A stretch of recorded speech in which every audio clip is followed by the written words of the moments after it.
anything's possible. If you want to try something new, put yourself out there. And I would just encourage you to try it. Nothing that's worth something is going to be easy. You're going to have to put the work in. You're going to have to educate yourself. But accept that new challenge. If you become burnt out from your job and you want to try something different, there's no reason for you to stay unhappy. There's a lot of different job opportunities out there, a lot of opportunities for you to just advance yourself and grow your skill set. And I'm so happy that I did that for myself. Welcome to The Exit Interview, a podcast for Black educators, where we, Dr. Asia and Kev, delve into the crucial but often overlooked conversations surrounding the retention of Black educators. While the spotlight shines in recruiting efforts, we turn our focus to the stories of those who've left the field of teaching. The Exit Interview aims to spark dialogue among school district administrators, school unions, families, educators, and anyone else passionate about fostering a more inclusive and supportive educational environment. Join us as we elevate these narratives, shedding light on the challenges faced by Black educators and provide invaluable insights for the future of education. Welcome to The Exit Interview.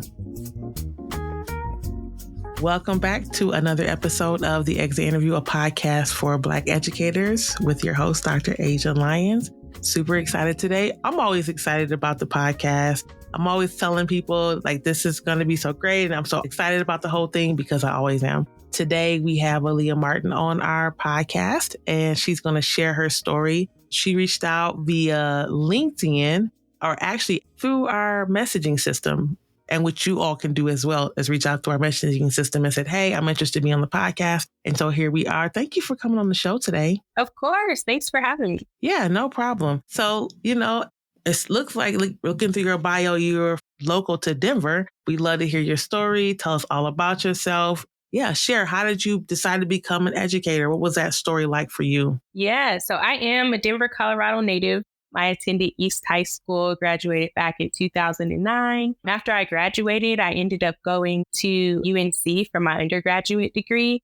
And when I started there, I started majoring in pre-dental because my family really wanted me to become a dentist. Looking back, hindsight, I kind of wish I would have stuck to it. I would have been a baller by now. But at the time, I honestly wasn't too confident in that. And then I was taking a lot of science classes, chemistry and biology, and I just really wasn't doing that well in them. So I think I kind of lost my confidence with that. I'm like, there's no way I'm going to be able to continue sticking that out. So I changed my major over to human services. And at that time, I was actually working at Wells Fargo. I worked there all throughout my undergrad as a lead teller. And I really enjoyed working there because I worked with a lot of my classmates. It was always a really fun time. But I wasn't necessarily interested in pursuing a career in baking. But anyway, I ended up meeting this super dope white dude that worked there, that would come there to do deposits for his nonprofit. His name was Mark. And he would come and make deposits he worked for a nonprofit that provided educational services to refugee students and their families. And I would talk to him a lot about his job and he really seemed to enjoy it. And he was super passionate about it too. And we were able to just continue connecting. And he actually invited me to come shadowing with him just so I could learn more about his job. I was like, I just changed my major over to human services. And you're a social worker. He was a social worker. So I would like to learn more about what you do. And so I spent a lot of time just job shadowing him, and he really introduced me to the field of social work. At UNC at the time, they did not have a social work program. So human services was the closest thing that was most closely aligned to that. But honestly, he really just opened the door for me wanting to work with young people and their families. And I gained an interest in mentorship because I saw what it had done for me while I was spending a lot of time with Mark. So for me, mentorship is really critical. I think we all need mentors, and I wish that I would have had one earlier on, but I'm so grateful that I did have one. So once I graduated, and I ended up moving back to Denver and landed a job in a behavioral health treatment facility for youth. And I quickly learned that that was not the type of job or the type of the sector of social work that I wanted to do. That takes a really strong individual, and the mental health piece, it was just a lot for me. And so I really wanted to gain a job where I was still able to work with youth, but more in a mentoring type of capacity rather than therapeutic. And one of my friends had just got hired on with the Department of Family and Community Engagement as a program coordinator for Denver Public Schools. And she was like, hey, you should apply to be an AmeriCorps member. And I was thinking, like, if I do AmeriCorps, I'm going to take a huge drop in my pay. But again, I really did want to get back to the school system and like be working with youth. So I ended up taking that leap of faith and I applied to be an AmeriCorps member. I did a year of service. And then after that, I was offered a professional position within Denver Public Schools to come on as a case manager. And so I gladly took that. And from there on, my career just began to advance. Every year I was promoted into a higher position. And then after 3 years with the Department of Family and Community Engagement, I decided to transfer teams and work for the Career Connect team as a regional program coordinator for career exploration and mentorship. And this job really was right up my alley. I worked at Manual and at CEC where I coordinated the mentoring program and a career exploration program that really just gave students exposure to different STEM related careers that they wouldn't typically be exposed to. And I really enjoyed this role. I got to connect with students and their families, but kind of in a different way. And I built really close bonds with a lot of them. And I'm still connected with a lot of them to this day on social media. So that's really cool. But like I said, I really just like being able to expose them to non-traditional careers like engineering, manufacturing, and just different careers within the sciences. It was a really dope job and we visited some really cool places. And I was able to learn a lot in this role myself too. So that's kind of how that went. That's a very interesting path that you took, right? A lot of folks we talk to didn't necessarily start out in education and college, but got there typically in that time. And so to hear you talk about this experience with Mark and the banking situation and this like full circle moment is really, really interesting. So how much time was that from the shadowing at the bank until the end of this particular part of your life journey? Until I stopped working for Denver Public Schools? Yeah. Ooh, that was I started working at the bank in 2010. I graduated in 2013 and I left DPS in 2019. So that was almost 10 years. Yeah. It's interesting. You're talking about, I want to make sure I get this right, the Department of Family and Community Engagement. So we've had Rhonda, who was working in that same department, also come on the show. And you didn't know that she had been on the show. So I think that's pretty cool. And she was still there. Obviously, you had moved on, but she was still there. And so, okay, working almost 10 years, having these great experiences, really understanding very early on the ways in which you wanted to work with youth and that not being in this more trauma-informed space, like students experiencing a lot of trauma. So doing all that work, 2019 comes, what makes you decide it's time to move on to do something different? So ultimately, I decided to leave DPS because, once the leadership change took place, which made the job less enjoyable for me. And also I needed to earn more coins, honestly. I'm not a person who likes to be micromanaged and I'm going to get the job done. I just need to be trusted to do so. So that played a huge role. And then I just wasn't, like I said, making enough money. And during that time, I was also working towards my master's degree. And I finished in 2019. So I wanted to kind of put my degree to use. At the time, I thought I wanted to be a school social worker, but I had completed my field placement out of high school. And I found out how I was able to observe like how overworked and underpaid they were. And it just wasn't a route that I wanted to take. So I had another friend, friends put you on. It's important to have a good network of friends. Yes. And she also had her MSW like me, and she got hired on with the state as a grant manager for homeless programs. So I applied and I got hired. And I was also getting a bit burnt out from the direct service aspect of work. So I think taking on a more like macro level approach to social work and being more behind the scenes, it's been a lot. It's been really refreshing for me. Plus, I'm able to work remotely now and I have a 2-year-old daughter. So it just works really well for me. I'm getting paid really well. I learned a new skill set and I'm still able to help others just in a different capacity. But I do miss working with students. So sometimes I'll pick up like a substitute job here and there just so I can be around the kids and still be somewhat immersed in like a school environment.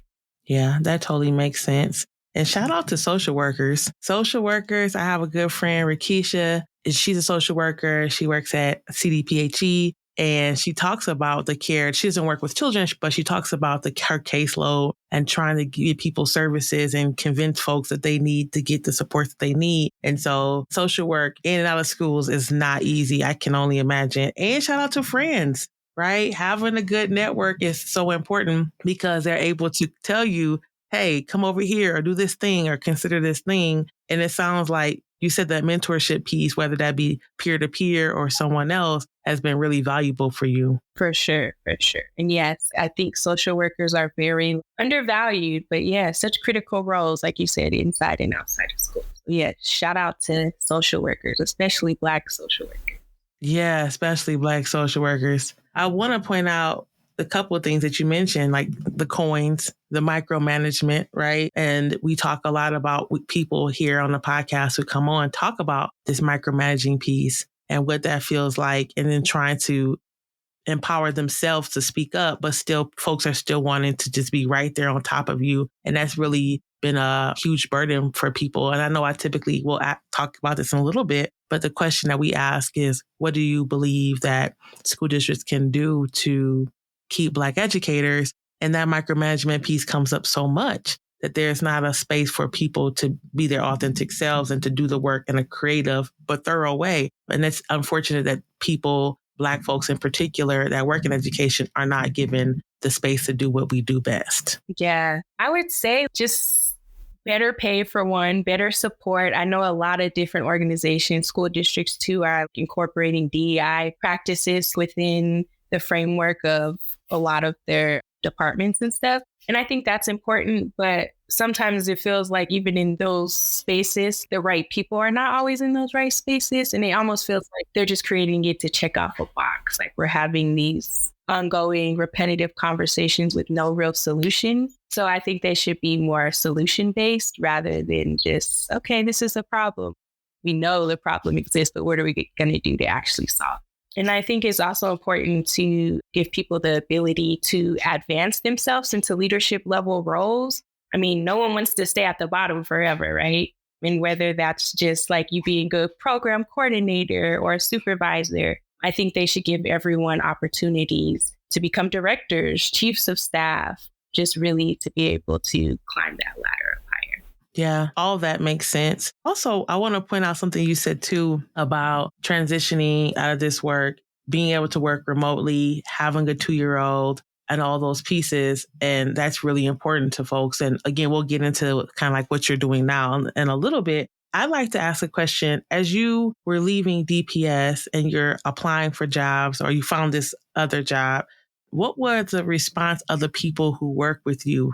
Like, how did you feel like you got a lot of support for your transition? What was that conversation like, if any at all? You know, I think it was very supportive from my direct supervisor. He was a Black male, and I have actually grew up with him. Him and my brother were really good friends. So shout out to Ez. He was very supportive about me moving on. Thought it was a great opportunity for me too. But when I was referring to leadership, I was referring to the leadership that was actually in the schools that I was at, that I actually had to work very closely with on a day-to-day basis. They were not so supportive of that. You know, I think that it was convenient for them to keep me around and kind of keep me at the bottom. So like they were trying to advance me or give me more opportunities, but kind of just to keep me there. So that wasn't a great feeling either, but it was nice to know that my direct supervisor was in full support of that. And I appreciate that. Like I said, he was a Black male. So I think he just wanted to see me succeed as a Black woman too. So that was love. I love that. Shout out to him. And that guilt piece, we hear that a lot, that folks get guilted by family, by friends, by coworkers. What are you going to do? What about, my favorite is like, what about para?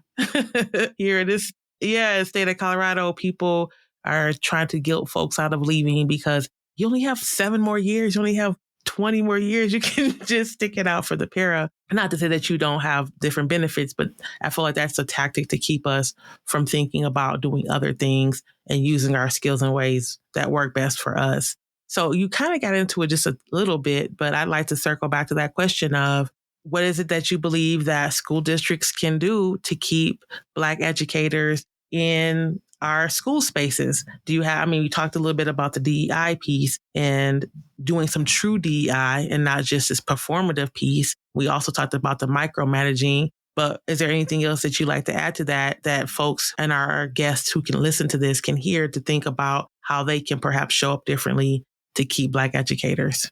Yeah, just pay us more, pay us as equal as our white counterparts are being paid, create more supportive environments for us to like just show up as our authentic selves. I think like even having like mentoring or like coaching programs for like Black staff to come on, kind of like how am I trying to explain this? Maybe like if you're a new teacher coming on board, if you can be paired with another Black teacher who might have been in the building for a couple of years prior and kind of show you the ropes and get you better accustomed to things. I think like the support piece is something that's really lacking. I think a lot of us just don't feel supported and kind of feel out of place, like we just don't belong, especially if you're in a predominantly white school and you're like one of the few Black teachers.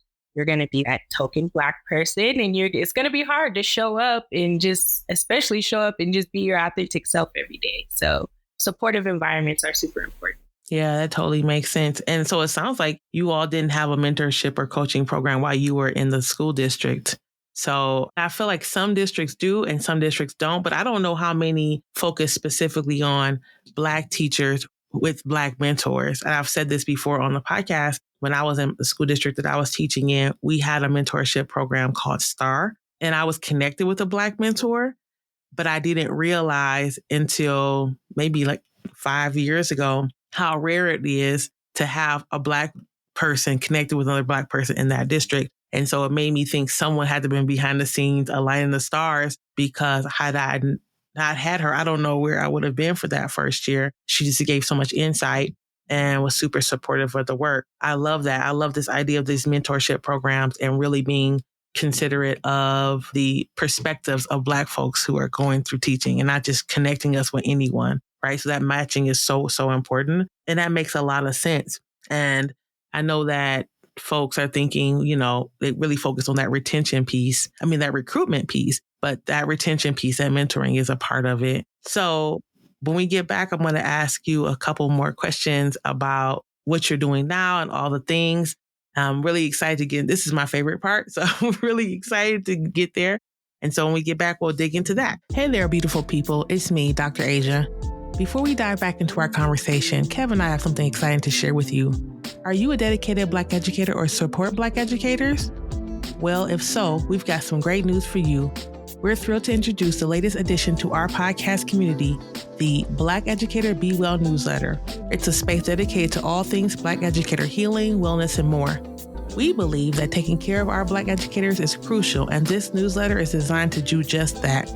Picture this: exclusive insights into self-care practices tailored for Black educators, inspiring stories from fellow teachers who've overcome challenges, and tips for creating a positive and supportive environment at work and at home. Subscribers will get early access to our upcoming podcast episodes, special interviews with guests, and even some surprise giveaways. How do you become a part of this amazing community? It's easy. Go to exitinterviewpodcast.com or check out the link in this episode's show notes. Now let's get back to the conversation. Welcome back to another episode. We're in mid-break. We just got finished talking to Leah about all of her work as a social worker, her ideas around mentorship, and there needs to be a matching of mentors for new educators and not just teachers, folks. We're talking about admin, paraprofessionals, when we talk about educators. So second part of the show, my favorite part, first things first, is there a Black educator that you would like to shout out who's taught you, who is still in the district, maybe that you left or that you know now, that you'd like to just amplify their voice right here on this podcast while you have the chance? Yes, there's two people that come to mind. One, I already mentioned, my past supervisor is super supportive, just always trying to elevate Black people in whichever way he can in the educational space. And then there's Darlene Sampson. I'm not sure if you've heard of her before, but wouldn't that be surprising? Oh, yeah, she's been on our show. Oh, nice. Awesome. Yeah, so she's a Black worker. She's a great mentor. She was a great mentor for me. So I wasn't actually like paired with her, but I did get to meet her. And she helped me a lot while I was at DPS. And I just appreciate her like authenticity and willingness to share her wisdom with me as a young Black professional. And she also supported and advocated for me strongly while I was pursuing my MSW degree. So I really appreciate her for that as well. Now she's working, I believe, at Metro State University, doing great things over there. But shout out to Darlene. I know she's mentored a lot of different Black women in DPS too. And it's had a pretty positive impact on many people's lives. So, yeah. Small world. Yeah, she came on the show in our first season. So like 2022, 2021, and shared her story about DPS and about just moving on. And I think she's doing a ton of consulting right now. That much I do know. I don't know if she's still at Metro, but she is doing some consulting. I just saw her recently. So yeah, shout out to her because she has been for a lot of people a great mentor in the social work world and beyond. So I love that. Again, 2 full circle moments in the same podcast. Yeah. And so the next question is, you kind of got into this again. Tell us what you're doing now that you are no longer in a traditional teaching or education space. Yeah, so now I'm a full-time single mom, and I also work as a grant manager with the Department of Local Affairs. I'm also working towards becoming a certified group fitness instructor because I really enjoy exercising and I want to help others maintain a healthy lifestyle. And I'm also working on growing my own podcast. I have a podcast called the Mommyana podcast where I discuss everything related to motherhood since that's such a huge part of my life now. But yeah, check it out, folks. It's streaming on all platforms. That's really all I've been up to. Yeah, that's a lot. Single mom, podcaster, certifications, working full time. Let me ask you a question that I know that people are curious to know. And you're talking about being a grant manager, which is so different than the work that you did before. Interestingly enough, my friend Rikisha was social work and then she went to grant management and then went back to direct services. But can you tell us, for those folks who are thinking about transitioning from maybe a social work space in a school to something outside of the education space, what that resume looked like? What was that experience like for you? Did you have to convince yourself that that was something that you could do? What was that process like for you? Yeah, so it was something I've never done before, but I always felt like I was pretty good with numbers since I did work in the bank, but this is completely different than working in the bank, honestly. As far as resume goes, I always look at the job description and I try to align those keywords in the job description with what's written on my resume.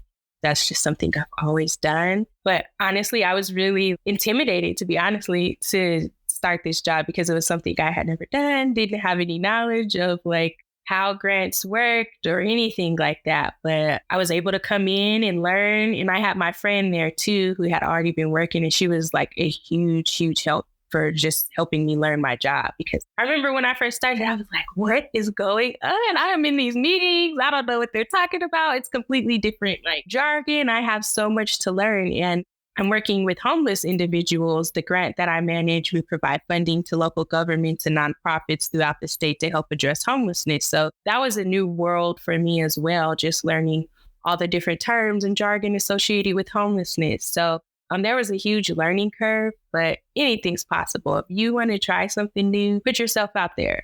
And I would just encourage you to try it. Nothing that's worth something is going to be easy. You're going to have to put the work in. You're going to have to educate yourself. But accept that new challenge. If you've become burnt out from your job and you want to try something different, there's no reason for you to stay unhappy. There's a lot of different job opportunities out there, a lot of opportunities for you to just advance yourself and grow your skill set. And I'm so happy that I did that for myself. Yeah, I love that. That's awesome. And you're right. It's the fear, right? Once we kind of get over that piece and accept that this is just where it's going to be, then we can lean into it a little bit more. And I know that there's so many folks who've been in education since they graduated from undergrad or whatever, and they've done it 20 years, 15 years, and it can be very intimidating to not move from school to school in a district, but into a totally different field where, yeah, obviously your skills can transfer, right? But it's not the same at all. Even the environment, like you said, you're in a meeting and you're thinking, I'm writing notes down, but nothing's registering, but I'm just going to try my best. But it works out, as we can see talking to you, it works out. I love that. Thank you for that. And then let's hear more about Mommyana. I want to hear about how that came to be. Folks who are thinking about podcasting may be interested in that thought process. Please tell us more about that. Yeah, so I really love podcasts. I've always listened to them. And I had been wanting to start one before I even became a mom. I used to always try to convince my friends, like, let's just record our conversation. We could turn it into a podcast. Nobody was ever down, unfortunately. But then when I became a mom, I was like, wow, this is such a life change. I would like to create a space for other women, particularly Black women, to just come together and for us to share our different experiences and just to really support one another. So that's why it was created. Definitely trying to grow my audience around that. It's just me that's doing it. So having a podcast is a lot of work. It's a lot of work to market it, to have different guests come on, but I'm really enjoying that. And that's something that I definitely want to put a lot more of my time and effort and energy into. Yeah.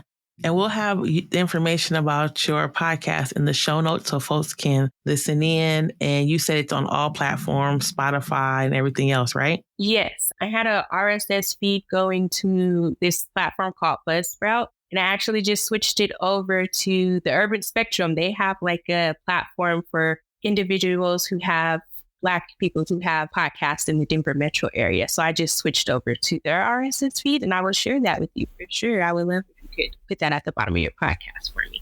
Yeah. And folks, I want you to go out there. You're supporting this by listening to my podcast. Go out and support her podcast as well. It takes time, and every listen, every download counts. So we just want to make sure to support Black women on our podcast, not just with finding work or their transitions, but also these adventures that may not necessarily pay, but it's just fun. Just want to spread awareness. All right. Well, my last question, my favorite question, I always say they're all my favorite questions. My favorite question is, what's bringing you joy these days? I'd say being a mother is really my greatest joy. I'd say it's the most challenging, yet the most rewarding job, though, in the whole universe, I'd say. So I really enjoy it. And I invest so much of my time and energy into my daughter. I just love her so deeply. So that's really something that's been bringing me joy.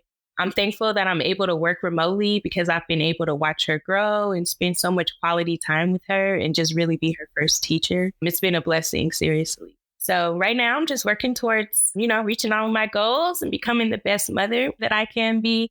Really trying to grow that podcast, like I mentioned, and becoming that group fitness instructor. I've been traveling a lot more, which has been nice, me and my daughter. So that's been really fun as well. But really, I'm just trying to enjoy my life.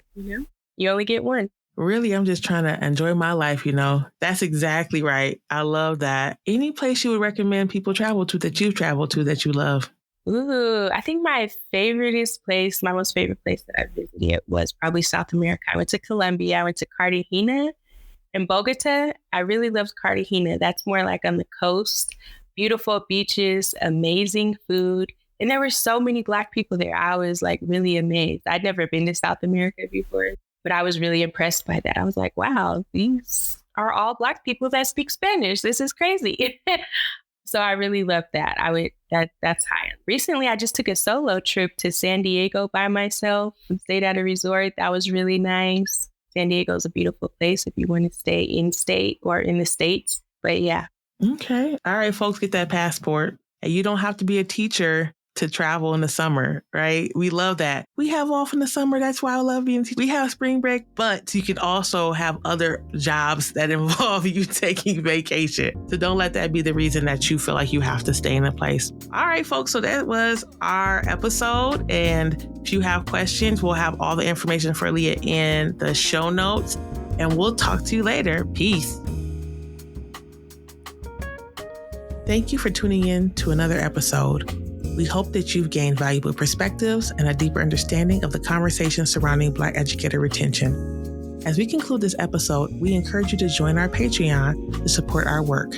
Plus, as a patron, you receive bonus episodes, merch giveaways, and much more. Stay engaged with us on our social media, sign up for our newsletter in the show notes, take a look at our YouTube page, and interact with us on our website.